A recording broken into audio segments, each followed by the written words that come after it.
Hi, Gabrielle here again at Performance Athletics tonight.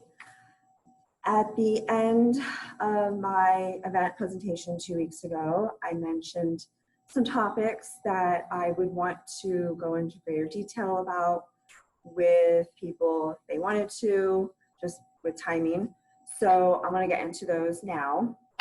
My approach to program design, it encompasses a few big concepts. So first, I think it's important to train with a purpose. So in addition to training for your specific goals, you also train with function in mind. Because I have found, as I've gotten older, and especially after having children, that your body is just not the way it was years prior. My body's changed after having children. So strength training has really helped with making just everyday activities, functioning during the day, doing everyday normal things, so much easier. So I think when you get older, training with function is really beneficial. It also will decrease the likelihood of any injury. So that is always a good thing as well. For example, as I've mentioned, children and how my body's changed because of that. As moms, we're always picking things up off the floor. Food, toys, children themselves. But we'll say, for example, for food and toys, always happening at my house, that when you bend over to pick it up, that right here is a hip hinge. So a deadlift movement pattern. So I would incorporate first a Romanian deadlift to teach the client so that they can learn proper hip hinge movement. So pushing your hips back.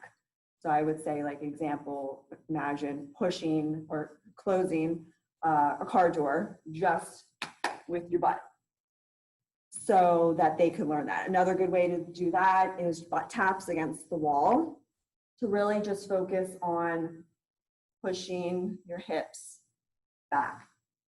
And then from there, we could incorporate a trap bar deadlift, which I do.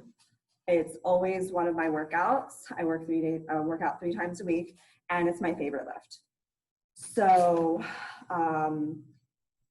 functional training, it will increase your strength, and when you're stronger, it really does help with just completing everyday tasks easier, less pain, be able to move better.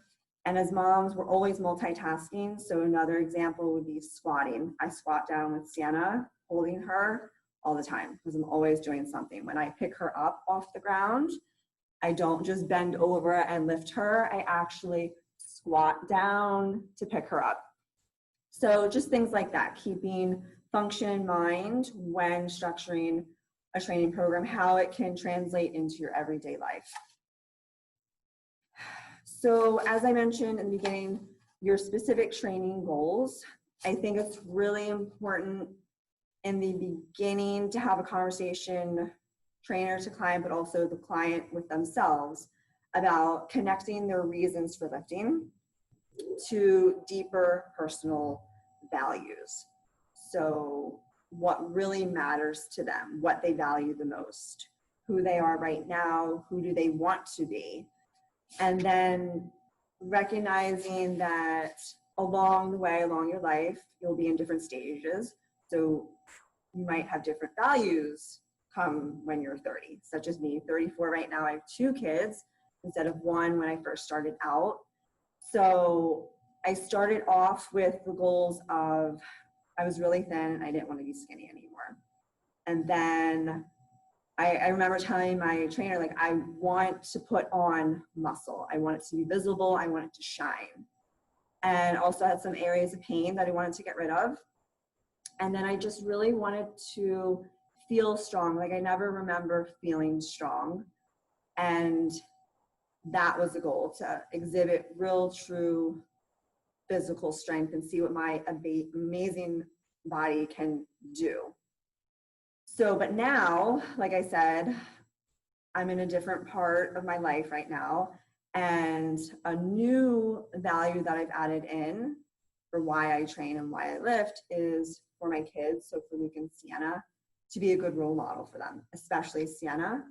She already is a strong-minded and willed and strong little girl, but I want her to always be like that as she gets older. And I want her to see me like that. About 2 weeks ago at the park with Luke, he actually said to a new friend and his mom that he's like, my mom's really strong. She can like lift, I don't know what he said, but that really made me feel good. Like he sees that I go to the gym, I work out, I take care of myself, I take care of my body, my mind, and that as a result, I am really strong. So I think it's important to evaluate why you're participating in whatever exercise routine or regimen that you want to, lifting, whatever, but connect them to deeper values. I think in the long run, that will help with creating a more long-term sustainable lifestyle in the end. Next, so exercise selection, it would be based upon your everyday life, like we talked about in the beginning, and then deeper values, but also based upon major movement patterns. So squat with variations of that, a hinge with variations of that, pushing, pulling, pressing, and then core. But with core, because I said in my first event or presentation that I really like compound lifts over isolation exercises, especially if you're training for hypertrophy and maximal strength. But as I said, compound lifts are multi-joint lifts. They recruit more muscle groups. So with compound lifts, you're recruiting your core for stabilization. So I think that's awesome. So we would incorporate maybe one direct core exercise in a program. But if your program predominantly has compound total body lifts, then that is working your core, which I love. Also, if you're limited on time, as we touched upon 2 weeks ago, you can only come in like 2 days a week, say, really aim for total body workouts. So upper and lower, and the compound lifts will help with that as well. And then I really love unilateral exercises and strength, because let's be real, I find myself not using both arms or both legs all the time. I'm like reaching over the table, preventing Sienna from spilling milk or throwing food or something like that. So I think it's important to address strength in one limb rather than just always 2 feet on the ground or 2 arms and bilateral strength. Unilateral strength is just as important, and I like those exercises too. I think it's also important to stick to the basics before moving on and advancing to progressions. Because, for 2 reasons, I think people sometimes advance too quickly, which can lead to injury and just not focusing on proper technique because they want to like see themselves do like, I don't know, some amazing stuff. I'm for that, but once you master basics. And then 2, the basics are really good for building strength and for meeting goals. I mean, they're basics for a reason. So I think it's good and wise to start off with basic movement patterns, master technique with that, do them really well. You can also challenge yourself with basics. I mean, that was all of quarantine, right? I was doing push-ups and scapular push-ups and things I don't normally do because I didn't have the weight that I have at the gym, but it helped me a lot, and it helped me achieve a strength goal that I was working on at the gym prior to shutdown. So I think basics and quarantine, that was a perfect example. You can still kill it and still make progress through basics, just doing them well. So I think it's wise to spend time on those before advancing. I'll not say that you shouldn't advance and don't want to or can't, but just before doing a Bulgarian split squat, learn how to do a split squat really well. So split squat before Bulgarian split squat, another example like a floor hip bridge or a variation of that before doing hip thrusts off of a bench. So that is very important as well for me. And then last but not least, we touched upon this in the first presentation, that we'll start low and gradually add more stress to your body so that your body adapts and functions at a higher level than weeks prior. I think in the traditional sense, when people think of lifting and weight training, you think of the actual, with a bicep curl lifting part, but there are other ways to challenge yourself. So we could address the eccentric phase, the isometric phase, as well as the concentric contraction. So with eccentric, you usually want to try to slow down the descent. And that's where a lot of strength can be developed. So we can always manipulate that. And then with an isometric manipulation, where you're pausing at the top or the bottom of a lift. So for example, isometric trins, I do those where you're holding it here, focusing on retracting your shoulder blades, engaging the lats, and you hold that for however long you can.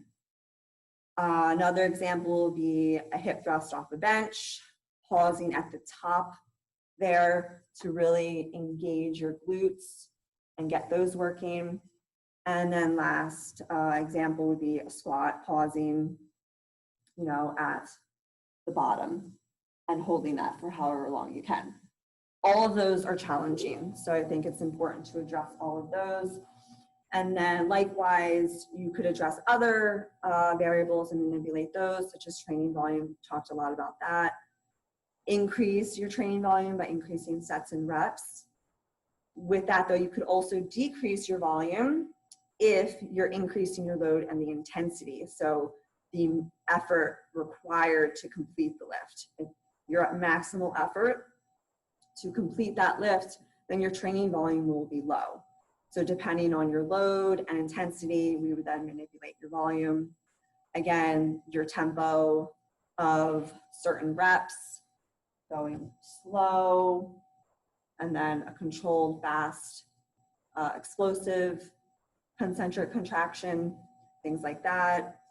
And last but not least, rest intervals, anywhere from 0 all the way up to 3 to 5 minutes. I was really struggling in the beginning with resting. I was always like, because in everyday life, I'm always like, go, go, go. So in the gym, it was like from one to the next. But now I take a good amount of rest in between exercises, in between rounds, so that I can recover. So next up will be just shortly what the beginning steps of training with me would look like. So we'll start with pre-consultation, where the potential client will fill out a participant questionnaire, which includes health, medical history, past, current exercise participation. We'll have them do a warm-up, some stretching, and then we'll run through a series of movement patterns. At this time, a lot of it is talking and building that relationship and partnership. So in that, we'll talk about goal setting. So both short-term, long-term goals, but also, like I mentioned in previous about my program design approach, connecting the reasons why you're here and want to start lifting or continue lifting to deeper set values for you personally.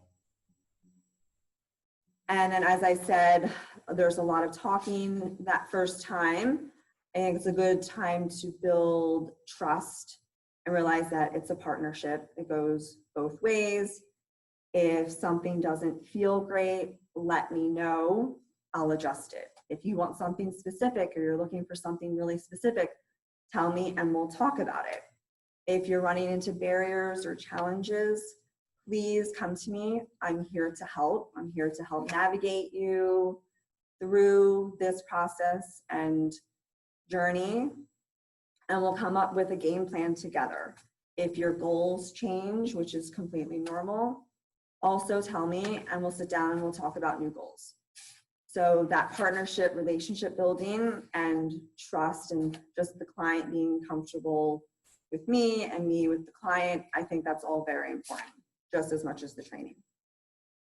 And then exercise selection will be based on all the above.